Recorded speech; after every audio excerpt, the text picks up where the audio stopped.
All right, I think we'll get started and hopefully people can join in as we are speaking. So welcome and good evening, depending on the time zone that you're in.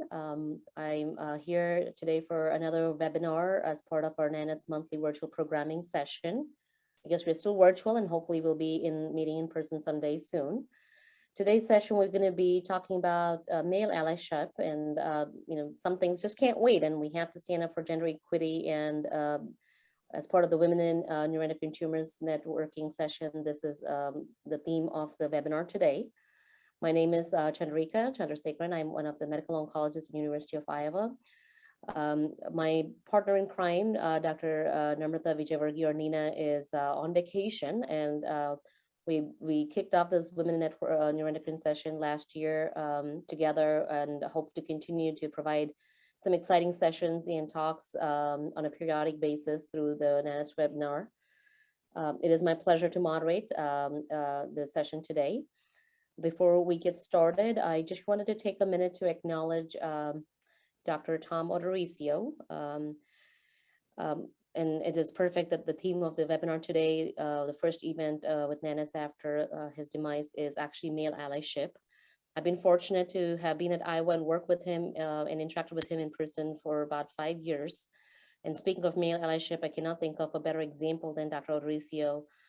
As many of you know, Dr. Odorizio and Sue Odorizio are a power couple in the neuroendocrine world. And I still can think of many of the stories he told me about how he fed the mice in Dr. Sue Odorizio's lab to keep them alive and help her with her research. And he said, he always said, that's one thing I always did very well. And I just want to take a minute to acknowledge all the great work he has done for our patients, for the community, for the neuroendocrine tumor, and personally for being a wonderful male ally.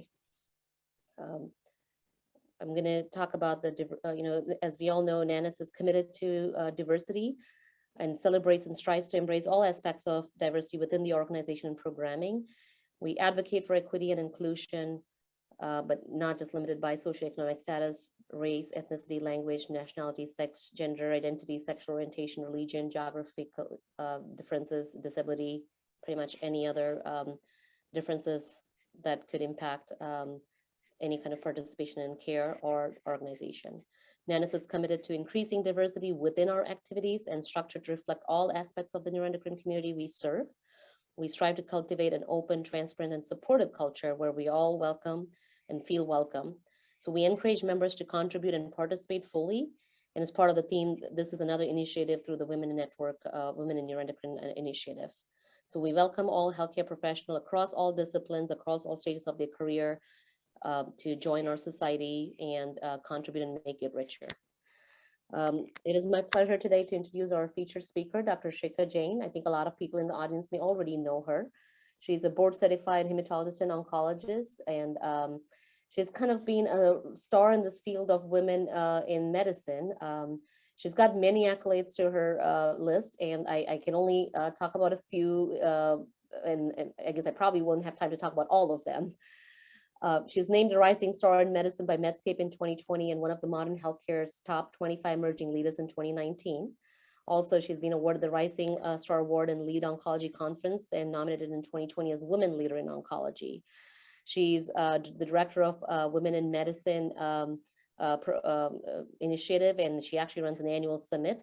And also wanted to mention that in keeping with the theme of the seminar today, she also, through the Women in Medicine Initiative, runs an inclusive leadership development lab for male allies, in addition to the other offering through the Women in Medicine courses. It's been a pleasure to, when we started this initiative, we actually got help from Shikha to know what would be interesting content for the audience and what are relevant topics to discuss through this Women Network, neuroendocrine networking.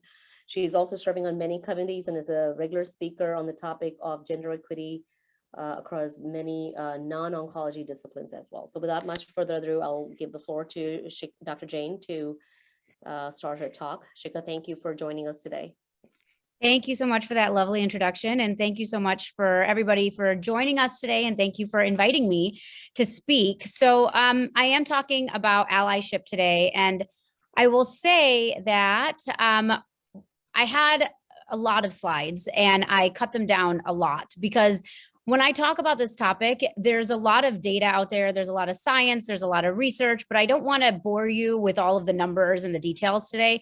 I want to tell you a little bit more about why this is so important and what this is doing to impact healthcare and why it's so important that we have allies at the table in really changing the way we talk about women in medicine, we talk about inclusivity in medicine, and we talk about changing our healthcare system. So my talk today, simple title, He for She Allyship. I kept it simple because really this should be a very simple topic and it should be something we should all be striving for. I don't have any relevant disclosures. All right, so let's start with some facts. So number one, women made up over 50% of US medical student enrollees in 2019, and that stayed pretty consistent since then. And prior to 2019, it was pretty close to 50% as well. About 36.3% of the physician workforce in 2019 was made up of women. Fact number two, women are offered less in starting salaries, negotiated pay. They get less recognition through awards, speaking invitations, less research funding. Again, I'm not going to go through all the data. It's all there. I'm happy to share it with you, but these are facts in medicine, and oncology is not removed from that. Women make up 80% of healthcare workers, but only 40% of executives. That's in healthcare in general. That's not just physicians. And this is, I think, the key point that everyone needs to take away from this talk. We have to fix these gender imbalances, not only because it's the right thing to do for our healthcare workers, but also because it's what's best for our patients, it's best for our systems, and really, it's really the best for the health of our communities. Now, no talk is complete these days without talking about COVID-19 and the type of impact it's had. So COVID-19 has had a major impact on gender equity. So again, women, 70% of the healthcare workforce, and they're leading on the front lines. But women are more vulnerable to COVID-19 related economic effects because there are these persistent and pervasive inequities that exist in our healthcare system. We've already seen paper after paper after paper that have come out showing the inequities that have been widened and how the pandemic is impacting the careers of women in medicine. And this, I think everyone would probably echo me in shouting from the rooftops that COVID-19 fatigue is real. And it's more important than ever that we don't move our eyes from the prize and that we focus on the fact that we aren't losing ground, because I'm really concerned, and many of us are concerned, that we're going to take 20 steps backwards in the gender equity space in healthcare.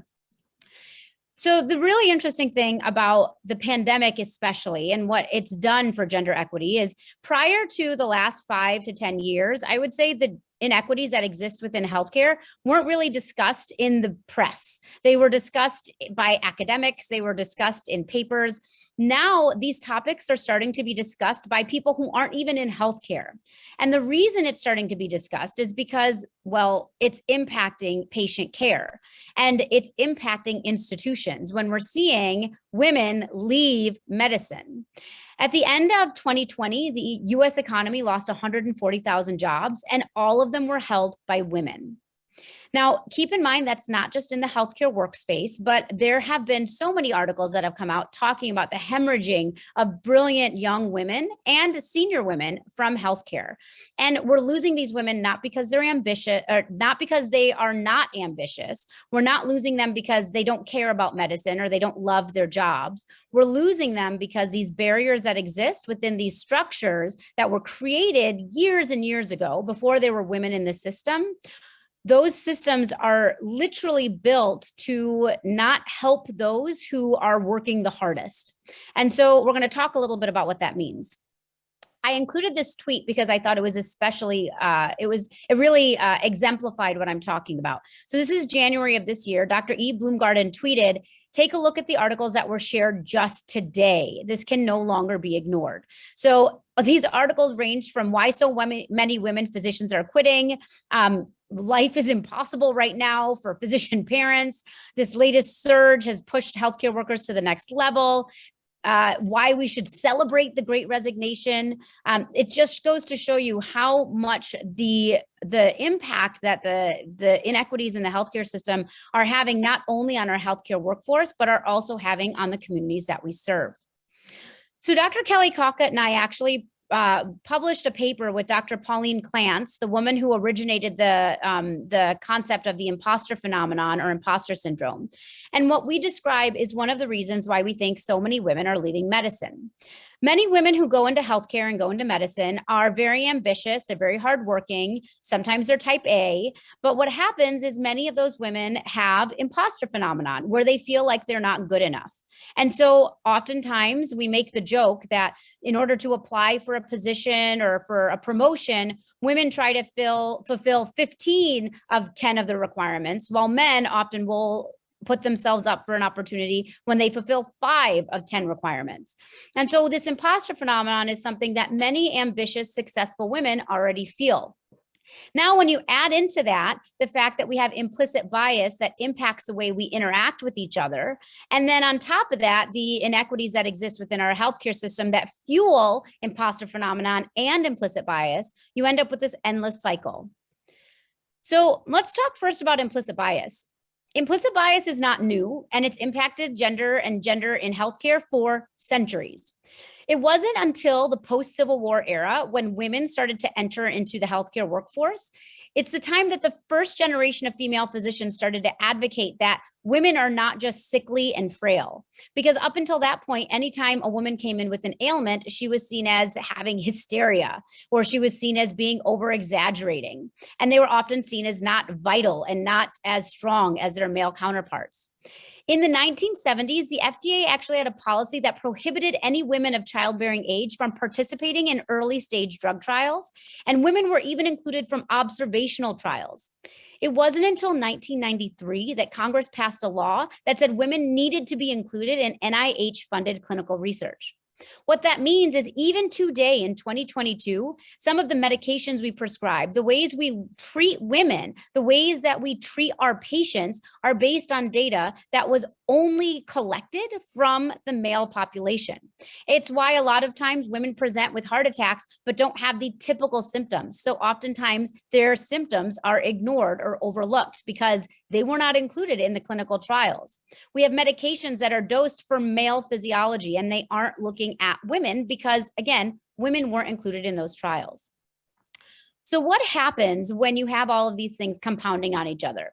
Well, you come in and you already have some imposter phenomenon because we all have some imposter phenomenon, whether we realize it or not.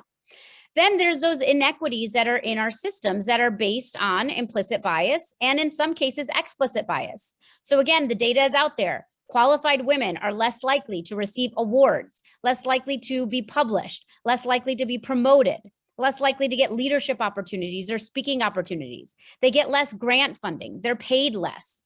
So when you already are feeling like you're not good enough, then you're working 100 times harder than your colleagues and you're still not getting the recognition or the return on investment, or you're getting paid less. That's just going to feed more into this imposter phenomenon.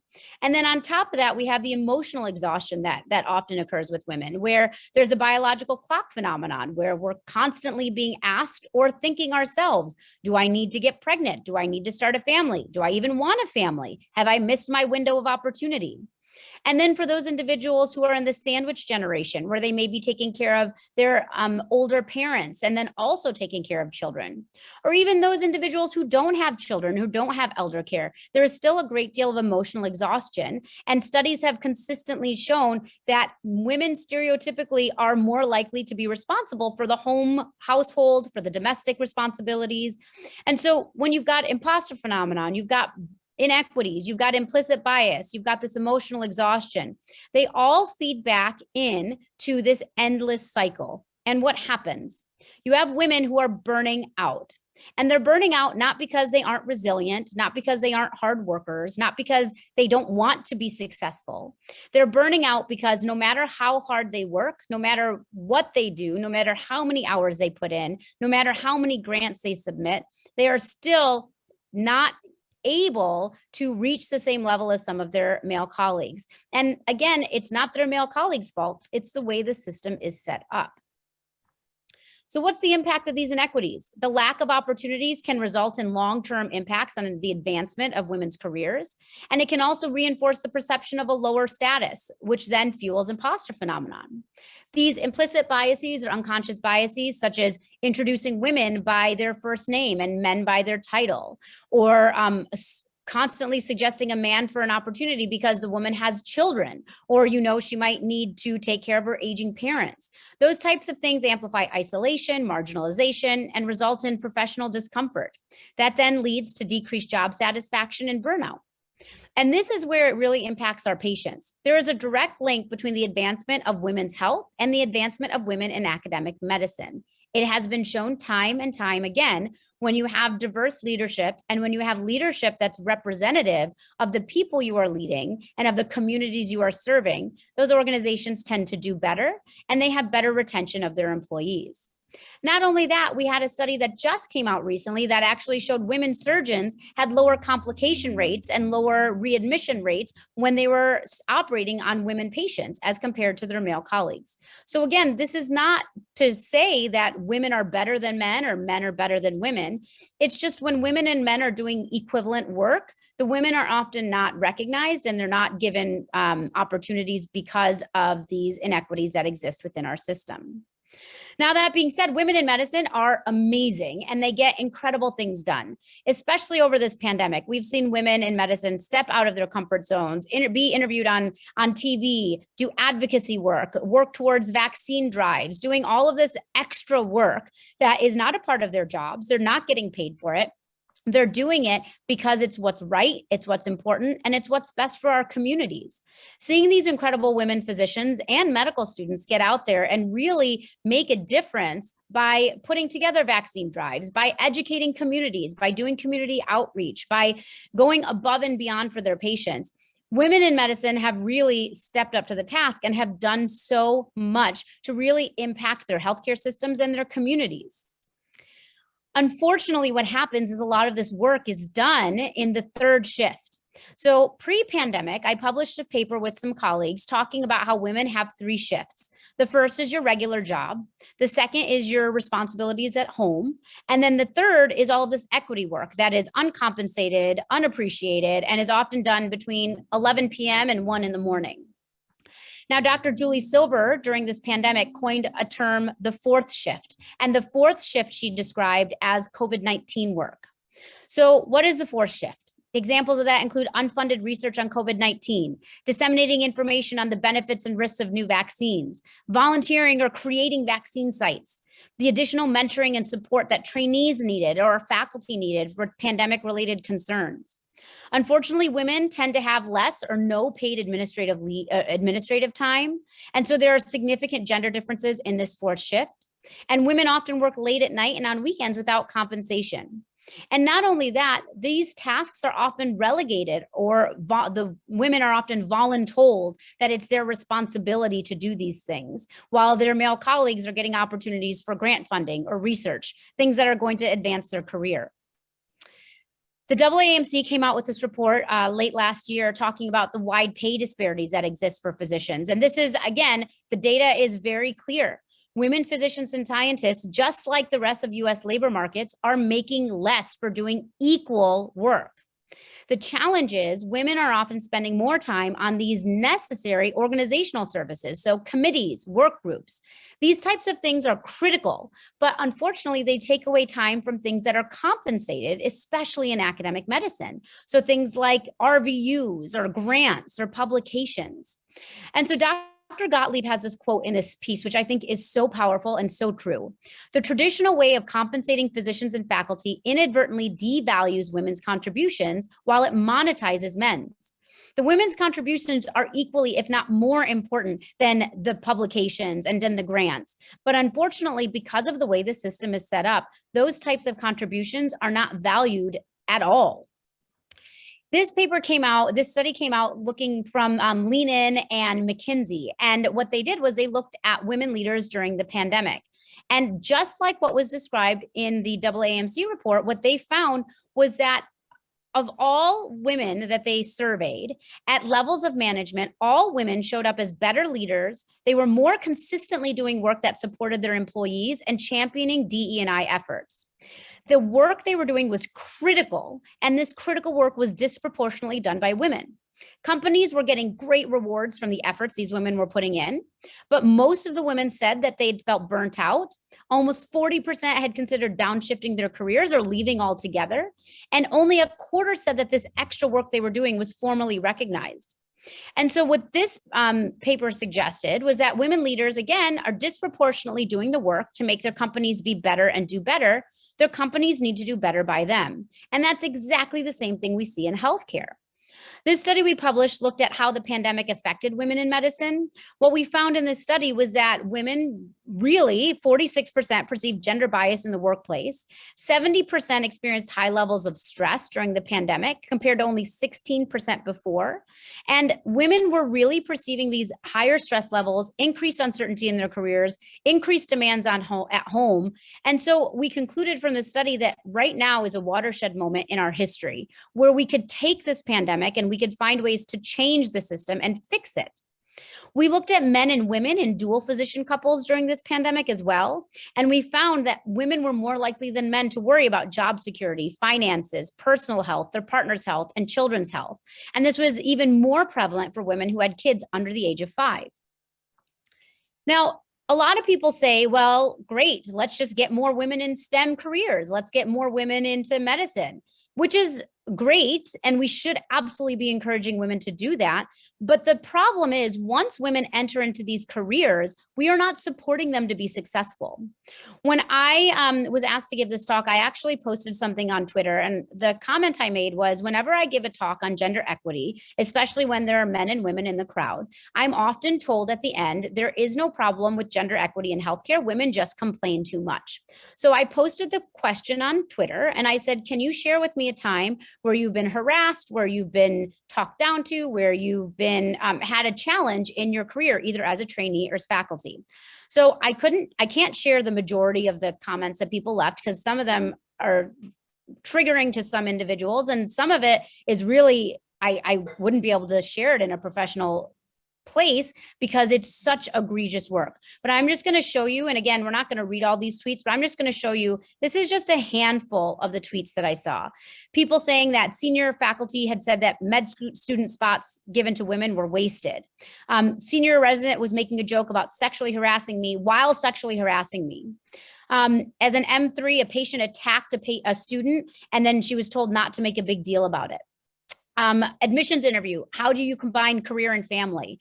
The person said that's no longer allowed to be asked. I will tell you, I've been asked that at many interviews. You have children, how do you plan on balancing your career and your life? This is even more. People being sexually harassed, being verbally assaulted, being insulted. It's just really egregious.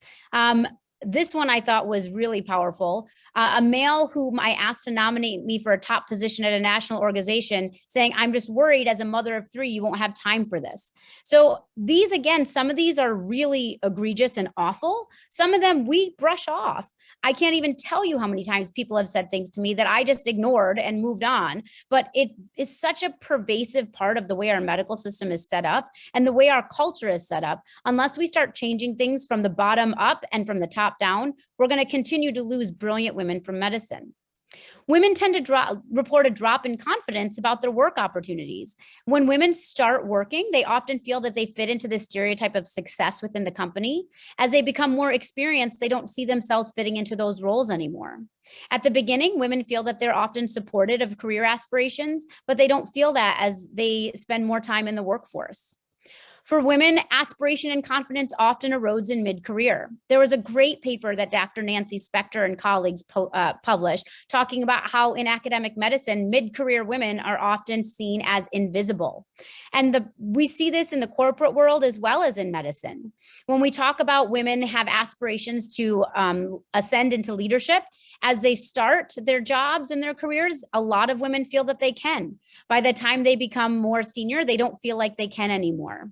And they don't have that confidence. And it's not, again, because the women are changing. It's because of the way the system is set up. And I get asked all the time, why should anyone care about this? Why should leaders pay attention? If I'm a man and I'm in a leadership position, why does this matter to me? Well, organizations that have equity have improved overall performance. There's a greater trust in leadership. There's improved job satisfaction, improved productivity. There's data that shows consistently those institutions have more innovation, creativity, get more awards. It's consistently observed that when there's a lecture or a conference in an academic setting that has the words women's health in it, the organizers and attendees are overwhelmingly women. We need to change that. We need men at the table. We need men leading these discussions. We need men bringing women to the table to have these discussions together.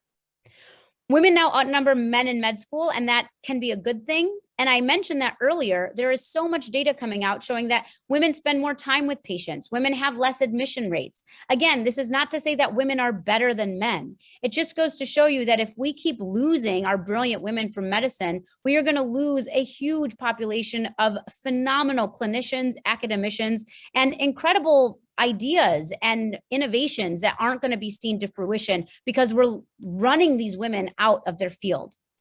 So I'm supposed to be talking about allyship. So the question is, what can you do? I am a very firm believer that men and women work better together and that we have the ability to change the world if we all work together. These are just some examples of some he for she that I know personally. My dad is over here in the right-hand side. My kids and my husband are down here. There are so many ways to be a he for she, and I'm just going to talk about a couple. So number one, if you've entered 2022 and you don't know what a mantle is, holy cow, good for you. If you know what a mantle is, you know the problem with them. So what a mantle is a panel that's made up of all men.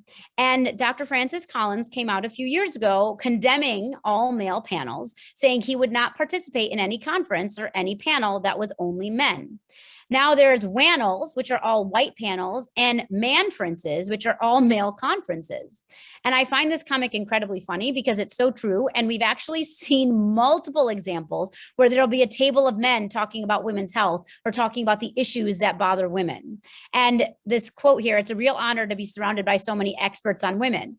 That's not to say there aren't men who are experts on women's health and women's health topics. But when it comes to these things, to have only men discussing these topics, to have only men leading the panels, that is not the way we make change. And that's not the way we get our best and brightest out there talking about these things. One way to be innovative is to talk about mentorship and sponsorship as a continuum. We know women in general are over-mentored and under-sponsored. What I challenge people to do is, if you are a mentor, try to use that mentorship opportunity to sponsor your trainee or to sponsor your junior faculty.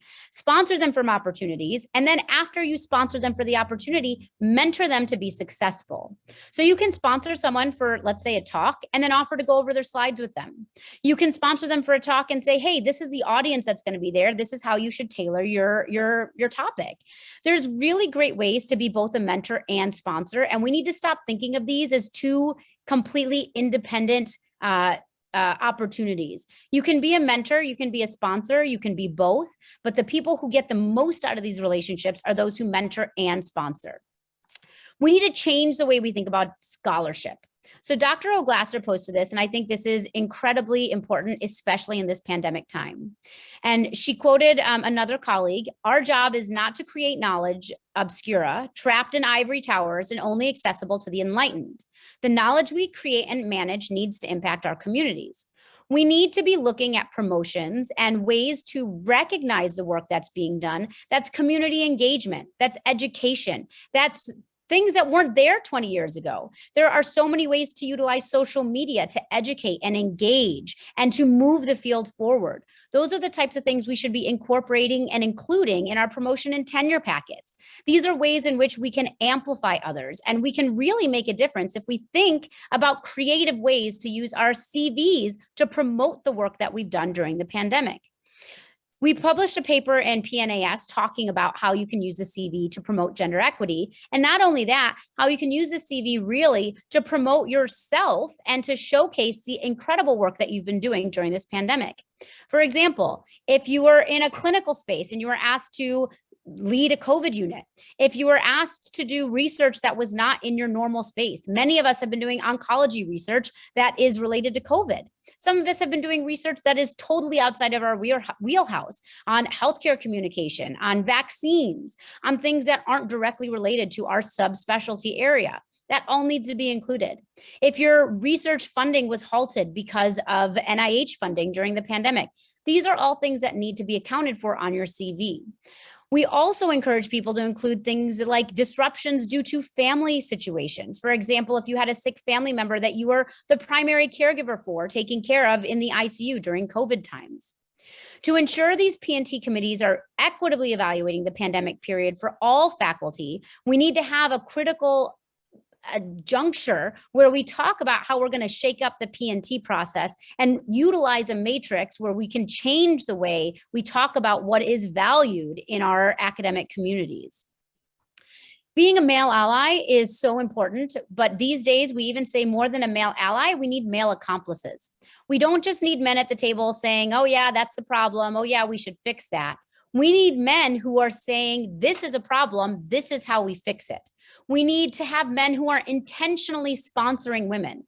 Don't just think about your friends who you always think of for speaking opportunities or for a lecture to nominate for an award. You should be thinking of people outside of your normal circle. Ask other women and men, who do you think we should nominate for this opportunity? Be very intentional in who you're sponsoring. You can be very innovative in the way you're sponsoring people. One thing we do at our Women in Medicine Summit is we actually have trainees and medical students who help co-moderate panels, because we need to give these young women the opportunities to shine at an early age and at an early time. And not only that, we need to teach them how to be successful in this space. By encouraging more women to step up to that podium at a young age, we are building a generation of women who know that they can throw their hat into the ring for any of these opportunities. Women are often underrepresented when it comes to speakers, panelists, moderating at lectures. This type of sponsorship from an early age in your career can be so beneficial and can be utilized to really help advance women's careers from a very, very beginning days of training. We know that COVID-19 is threatening progress towards equity within academic medicine. I already mentioned the fact that we shouldn't have manels. We need to moderate virtual discussions to make sure women and men are getting equal amount of time, an equitable amount of time. Many women often are muted on these virtual calls because they have kids screaming in the background. It's happened to me. Keep your eye on the chat. Make sure that you're looking at who is talking, who may not be able to unmute their microphone. Establish mentorship programs and deliberate sponsorship. And there needs to be faculty needs assessments surrounding COVID-19 based disruptions.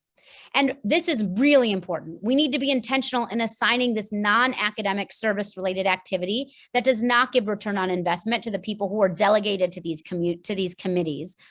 We have to use this moment in time to fix the system and improve the system that we're in right now. One thing that we've done through my nonprofit is we've actually launched the first of its kind CME Longitudinal Leadership Program for Men in Healthcare. And it's a leadership program dedicated to helping men figure out how to be the best allies and accomplices they can be. I've had so many amazing men reach out to me and say, I really want to change things. I really want to help, but I don't know what to do. I don't know how to start. I don't know what needs to be done. So we developed this program with two phenomenal experts. These two men who lead this program are PhDs who lead this type of programming within the corporate world, because this has been in the corporate world for years. Medicine is just catching up now. So I'd strongly encourage you, if you have the opportunity, to check out this program. It's CME, it's a certificate course, and you get a really nice paperweight at the end of it. So I would recommend, if you get the chance, to check it out. We had some phenomenal men in our cohort last year who keep telling me that we need to get more men into the program. So if you know any men who'd be interested, we would love to have more men in this program, because again, these changes aren't going to happen without intentional change, without intentional, deliberate scholarship, sponsorship, and mentorship. We need to disrupt the system. And in order to do that, we need men who are also doing the disrupting. Dr. O'Glasser also said you can be an ally as a mentor, a sponsor, as a letter writer, in conversations just discussing someone. If you know that someone is making an impact, non-traditionally or traditionally, you need to speak up and suggest them for opportunities. These are just some examples in which Dr. O'Glasser has been an ally. You can exemplify being an exceptional ally and accomplice by being at the table and telling people at the table, Dr. So-and-so did such a great job. She had an op-ed published in the New York Times. We should have her give a grand rounds here. Those are ways in which you can intentionally sponsor people, especially when they're doing work that is often unrecognized and unappreciated.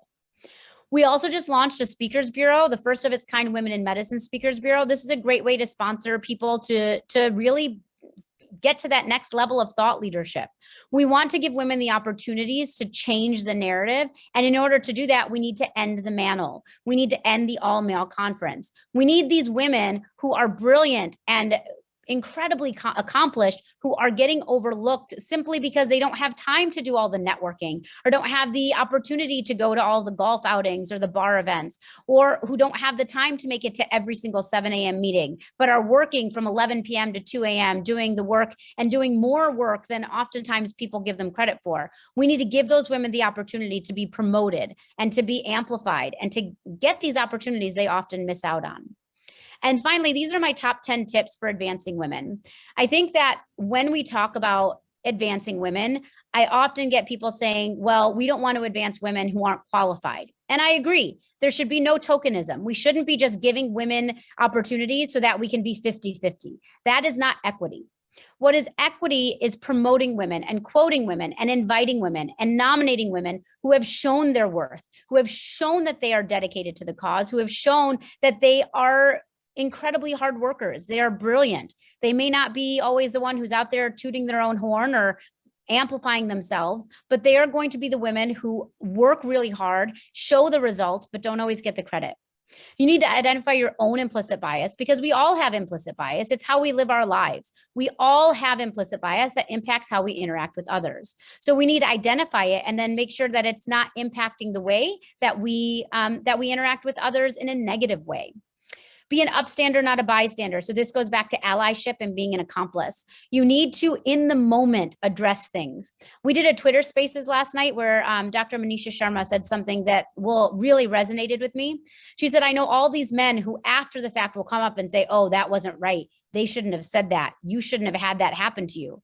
What we're asking for is in the moment, instead of just sitting there thinking, oh, that's not right, take that opportunity to stand up and be an upstander and say, that's not right. Don't talk to this person that way. Or that's not right. This was actually Dr. Johnson's idea. Dr. Johnson, maybe you should be leading this committee. You need to be in the moment. You need to be trying to fix the system while you are in the space. Objective performance reviews, setting up annual reviews for your trainees, for your colleagues, for the people who you work with, because getting that objective feedback can really help identify barriers and identify why someone might not have submitted the grant on time or why the research paper is stalled. You need to have those objective meetings and objective performance reviews, which in medicine, I don't think we do nearly enough and we don't focus on enough.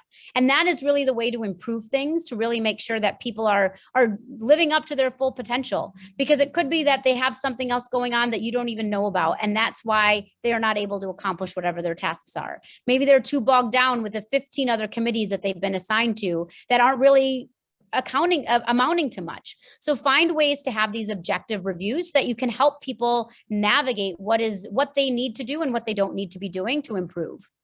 Identify the barriers that exist in your system and really work towards finding solutions. Mentor and sponsor. Advocating for pay equity is a huge one. We're not anywhere near close enough to pay equity within healthcare.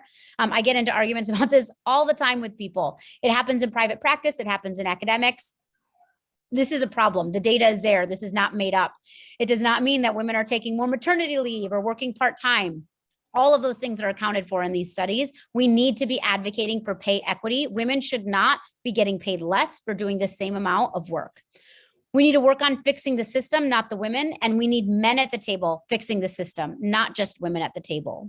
And I also want to emphasize the fact that women with intersectional identities, so women of color, for example, often pay multiple taxes. They've got the minority tax, they've got the mommy tax. And then on top of that, they're often the ones who are tapped to do all of the DE&I discussions or lead those committees. So we need to make sure that we're not relying on the same people over and over again to make these changes. And finally, don't get discouraged. I think that it's very easy, and I get discouraged all the time. I've been doing this work only for a few years, and there's women who've been doing this work for decades who I'm so inspired by them because they keep plugging along and hoping that we will make a change. I think we're at a moment in our history where we have the opportunity to make the change. We have male allies who are so excited to make the change with us. But in order to do that, we must all focus on this. We can't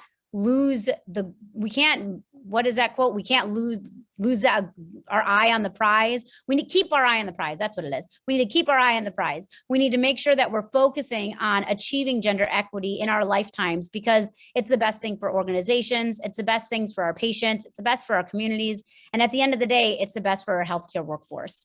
And so with that, I'm going to pass it back over to the NANETS team. And I think we are going to open it up for questions at this point, and I'm really excited to open up the discussion.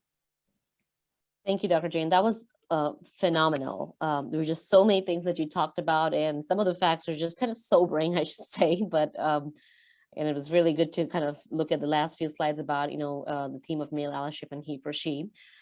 So I see a small enough group, and I just wanted to let everybody know we hope this is like an open Q&A session. Anybody in the audience, I think if you can turn on your camera and unmute yourself and ask any questions for Dr. Jain. Like I said, it's very informal. We hope that any kind of personal experience that you've had at your institution, at your workplace, how this theme or how this topic resonates with you. Please feel free.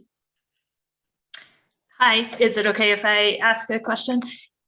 So thank you so much for that talk.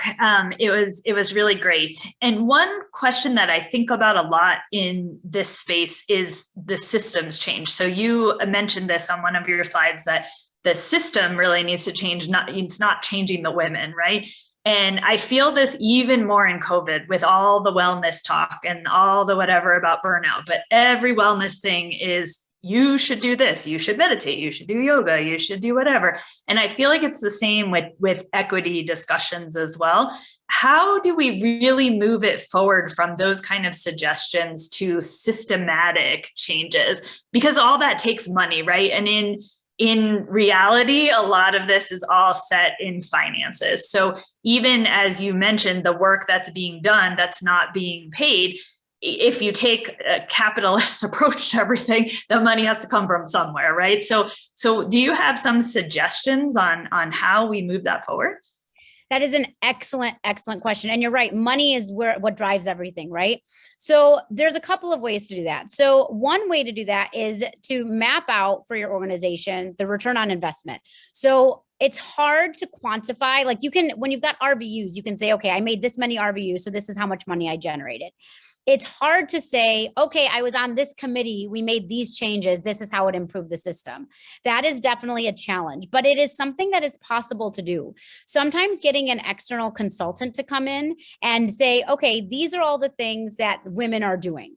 These are the committees that women are leading. How does that impact the system? How is that making the system better? How is that actually making things run smoother? Because we have all these quality initiative studies, right, that come out saying, oh, this is the best way to improve the patient flow. This is the best way to improve the way the clinic is working. We should be doing the same thing with these committees that we're running. Like, I'm on so many committees. I honestly don't even have them all on my CV because I don't know what I'm doing on most of them. And the committees that I'm on, like, one is the improvement of inpatient chemo distribution. And the way that I envision it is, when I talk to my boss, I will have the numbers, and the numbers will be, okay, so I am on this committee that is showing how we are improving the delivery of chemotherapy in the inpatient setting. We are saving X amount of money because we don't have this middleman involved. We have decreased hospital stays by this amount of time. So whatever it is that you're doing, you need to figure out the financial benefit to it. If there is no financial benefit, so there are many committees that we're on that help the institution, but they don't have a financial benefit. You need to figure out who the stakeholders are that you're talking to, figure out what they care about, and then tailor your messaging to that. So if it's a stakeholder, if they care more about how many patients are we bringing in, so you say, okay, well, I'm on this committee and this is what we did, and this is how many more patients we brought in. The next question they will probably ask is, okay, you brought in this many more patients. What type of revenue could potentially be generated from these patients? And you say, okay, well, this 15 patients will generate in 1 year 45 CT scans, 65 chemotherapy treatments, and whatever it is, and you can do a cost breakdown that way. There are some stakeholders who don't care as much about the money. They care more about prestige. All right, so I did 100 news segments this year.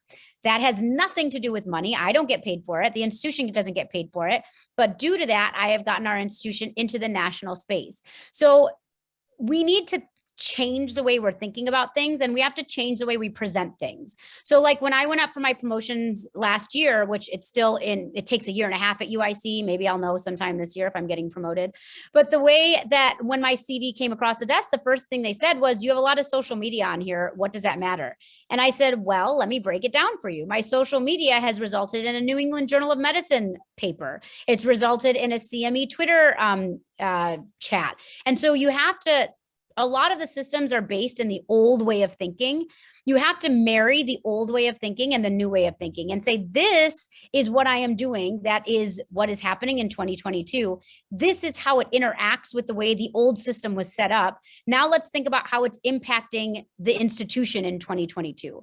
So you have to get a little creative, but the problem is a lot of the really amazing stuff women are doing, it's just not in the traditional way of thinking about academic medicine. So you have to, it's like putting a round peg in a square hole. You have to figure out, how can you show what you are contributing and have the people you're talking about care about it?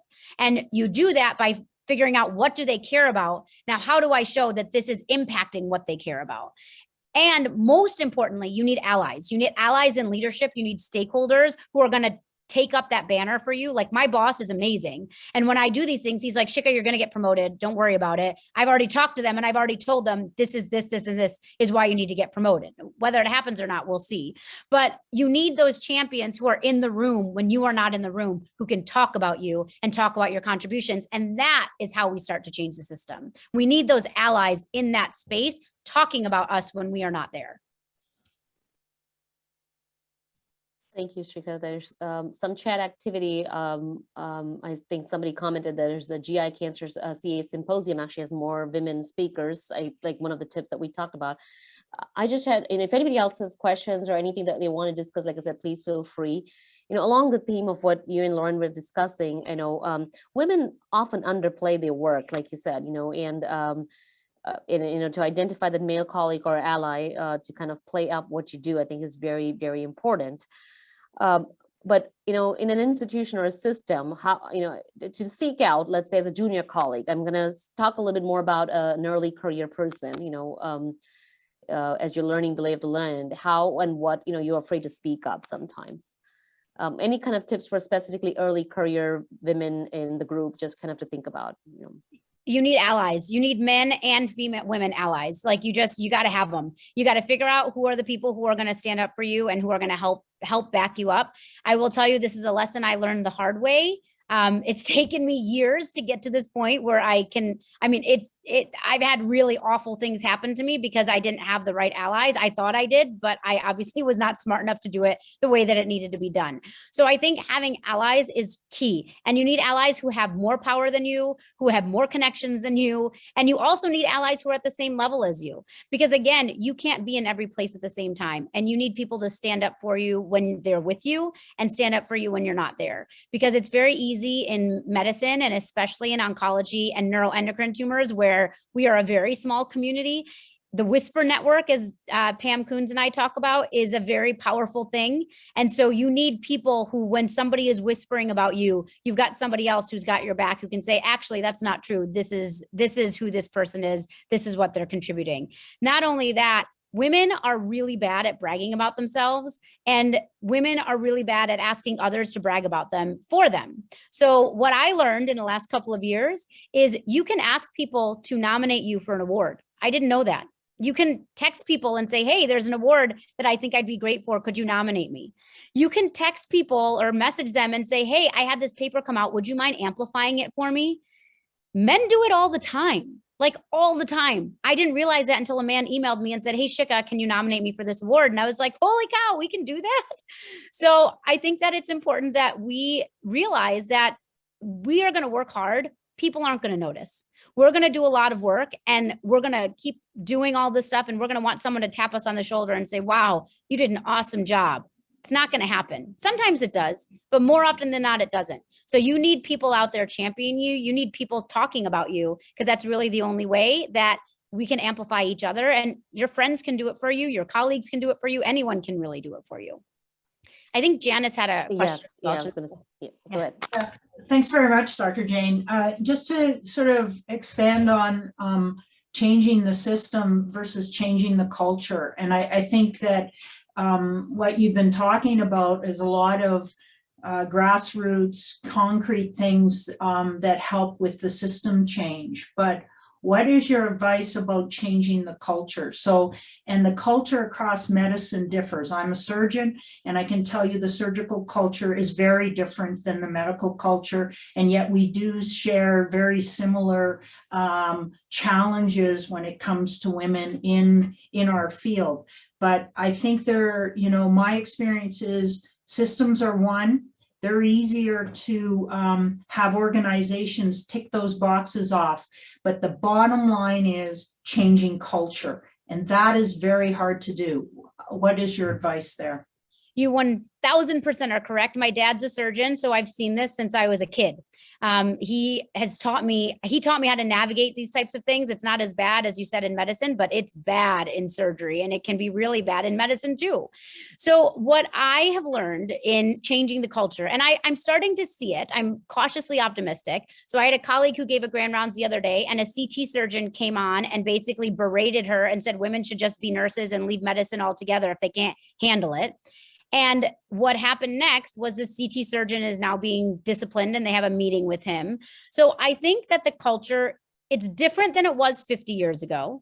It's different than it was 20 years ago. It's changing very, very slowly.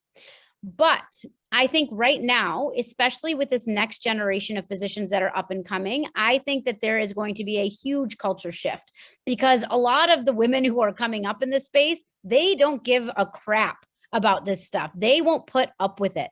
And so I'm starting to see that from the younger generation. And what I'm hopeful is that I'm starting to see some of the older generation also start to realize that this is something they need to do. For example, our allyship programming, we've had men who are leaders like deans and chairs who've been reaching out to me about this allyship programming. So I think people realize that a culture change is needed. It's just very slow. And the way the culture change is going to happen is being that upstander. When people are called out in the moment, which I'm seeing happen more and more nowadays, that changes the culture. Because if you know you're in a meeting and you can't call a fellow physician, hey, honey, what time are you going home to make dinner for your kids?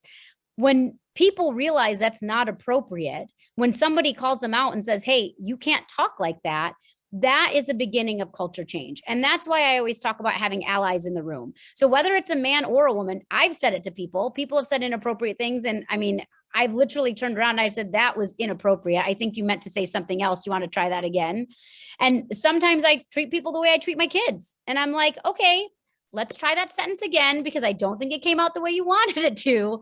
So it's really about culture change in the moment. And again, things aren't going to change until things change at the top. It just won't. Medicine is hierarchical. So we need to get more people into those leadership positions who understand that this culture change needs to happen. And we're starting to see it. We're starting to see it. It's just very slow. And we need to continue to push for it. And we need to be upstanders and teach our colleagues how to be upstanders as well. I think we definitely need more troublemakers or black swans. So Yeah. Dr. Brooklyn has a question. Go ahead, Dr. Great. Really nice presentation, first of all. That was so packed, covered all sorts of aspects. It was just really, really good. So I just want to thank you for that. One question I have for you guys, you alluded to this a little bit. This relates to COVID specifically. I've noticed that some people, as you point out, have been able to pivot and maybe do research that really, it wasn't something they were doing before, but they've leveraged, what's going on during COVID, and they've had COVID related publications or research along those lines. Other people have been able to leverage the fact that they've had additional clinical responsibilities during COVID to help them in the promotions process, to be singled out as people who have done something unique and extra. But my question actually is, what about everybody else? Because I think there are so many other people who don't have COVID-related research. They aren't necessarily running a COVID ICU or running a COVID clinic, but they've had all of these struggles that you've alluded to. And I'm wondering, how do those folks navigate the promotions process? And what are your suggestions for how they might package their promotions material in that setting? So I'm giving this advice not knowing if I'm getting promoted or not yet. So take this with a grain of salt. But the way that all the promotions and tenure committees that I have talked to over the last couple of years, and academic individuals who serve on those committees, it's all about telling a story. So the promotions and tenure, yes, there's a dry aspect of like the CV and your accolades and all of those things, but it's all about telling a story. You need to explain what has happened over the last couple of years. Part of the reason we actually created that CV matrix was just for that reason, was to showcase, okay, from January till May, I was diagnosed with COVID and had long COVID. That's why there's no publications during that time period. And I advocate for that to be included on your CV. So when there is gap, we have in our, anytime we have applied for ARIS or whatever it might be, they ask you to account for gaps in your productivity or gaps in your career. If you got pregnant and you had a child, I personally think that should go on your CV. Now, you need to make sure with your promotion and tenure committee that that's okay and it sticks with standards. And if it can't go on there, you should ask them, say, this is what happened to me during this time period. How can that be reflected in my promotions and tenure packet? Every institution has different rules and requirements and different things that you can and can't include, but there is a way to capture that in your promotions packet. You just have to ask, because again, we actually, some institutions have started to utilize our matrix and include it in their promotion and tenure packets to account for what happened during COVID time, whether it was your grant funding was halted or whether you had a family member who was sick and you're the primary caregiver of that person who was in the ICU or whatever it might be. There are ways to account for that. Most institutions have a pre-committee that you can ask, or they have people who you can go to for guidance. Talk to them about it and figure out how to write your narrative into your promotions packet.